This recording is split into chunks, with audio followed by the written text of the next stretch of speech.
유전자 검사는 모든 유방암 환자에게 다 하지 않습니다. 저희들이 병력 청취를 할 때 가족력이 있다거나 이렇게 뭐 예전에 한번 유방암을 앓았다든가 또는 환자가 남자 유방암이라든가 뭐 그런 기준이 있습니다. 그럴 때 이제 유전자 검사를 하는 것이고요. 전혀 그렇지 않은 보통의 그런 어떤 가족력 없는 그런 분들한테는 유전자 검사를 권장하지는 않습니다. 네. 이번에는 유방암 치료 방법에 대해서 알아보도록 하겠습니다. 예. 저희가 지난주에 이 다학제 통합 진료 형태로 암 치료 패러다임이 바뀌고 있다 이런 설명을 들었었는데요. 이게 유방암에는 어떻게 적용이 되고 있습니까? 네, 유방암에서 다학제 치료가 사실 매우 중요합니다. 유방암은 아무리 초기 암이라 하더라도 치료가 한 가지만으로 끝나지 않습니다.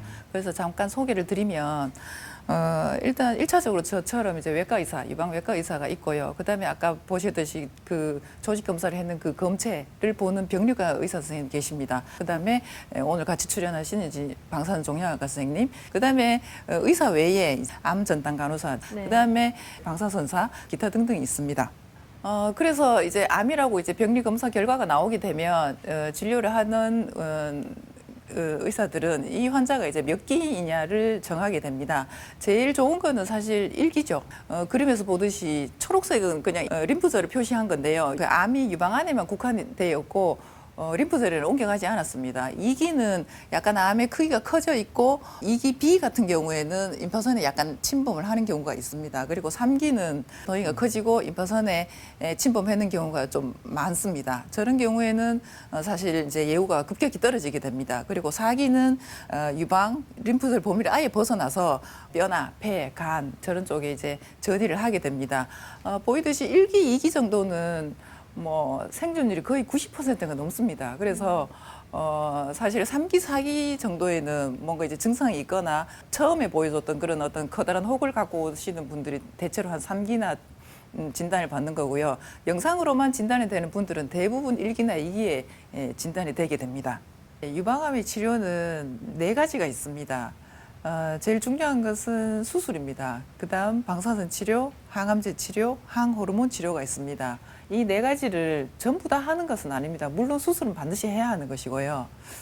수술과 방사선 치료는 유방에 직접 치료를 하는 것입니다. 유방을 수술하고 유방에 대고 방사선 치료를 하는 것이고요.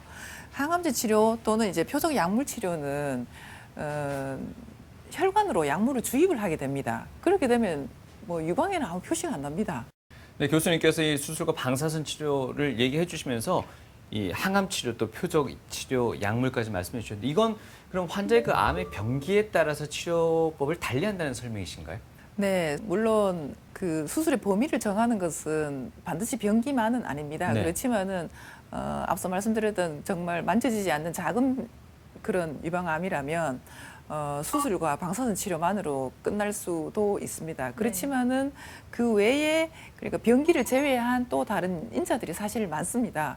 뭐 잘 알려진 에스트로겐 수용체 아니면 뭐 헐투 양성 뭐 이런 기타 등등 요소들이 있는데요. 그런 것들은 사실 병리 선생님과 그다음에 우리 종양내과 선생님들과 그런 다른 그 치료를 담당하시는 선생님들하고 협진을 통해서 저희들이 정하게 됩니다. 예. 네. 알겠습니다. 오늘 교수님 두 분과 함께 들어볼 이 일반적 수술 그리고 방사선 치료 이 2가지에 있어서 먼저 이제 수술적 치료에 대해서 먼저 이야기를 좀 들어봐야 되는데 가장 기본적인 게 유방 절제술이라고 앞서 말씀을 주셨습니다. 이 부분부터 먼저 설명을 좀 드릴까요? 네. 수술은 크게 2가지를 나눠집니다. 왼쪽에 이제 보이는 사진은 유방을 보존한 사진이고요. 달리 말해서 덩이가 있는 그 부분만 부분 절제술을 하고 유방을 남겨놨습니다. 사진에 보시면 환자의 오른쪽 유방이 수술을 했는 쪽이고요. 왼쪽은 수술하지 않은 쪽입니다. 그 반대로 이제 옆에 사진은 유방 전절제술을 했는 사진인데요.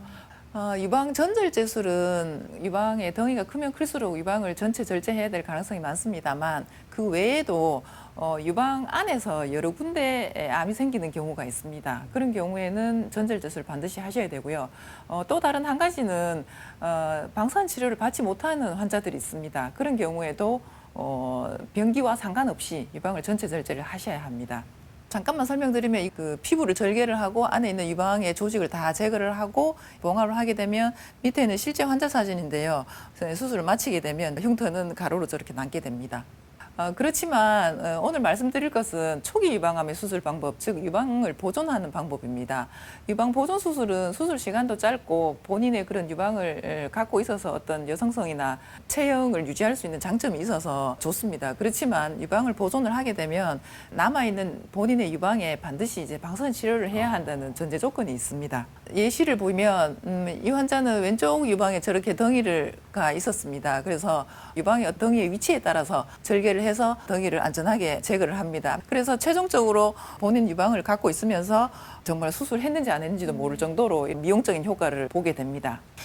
이 환자는 덩이가 아니라 저기 이제 석회화가 있습니다. 저기 하얗게 이제 가루 같은 저런 소견이 있는데 한 군데가 아니고 한 서너 군데 저런 석회화가 보입니다. 그래서 저 부위를 우리가 초음파를 보면서 조직 검사를 했고요. 조직 검사를 해서 석회화를 다시 이제 확인을 하게 됩니다. 그래서 수술로서는 저렇게 커다랗게 이제 떼고서 병변이 포함됐다는 걸 저희가 또 엑스레이로 확인을 하게 됩니다.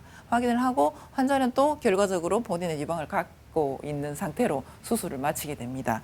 이 환자도 마찬가지지만 전혀 본인은 증상이 없습니다. 그렇지만 저런 미세 석회화를 통해서 조기에 발견을 했기 때문에 이렇게 본인 유방을 갖고 있을 수 있었습니다. 네. 근데 전절제술의 경우에는 이 환자분들의 심리적인 고통도 굉장할 것 같은데 또 재건할 수 있는 방법도 있지 않나요?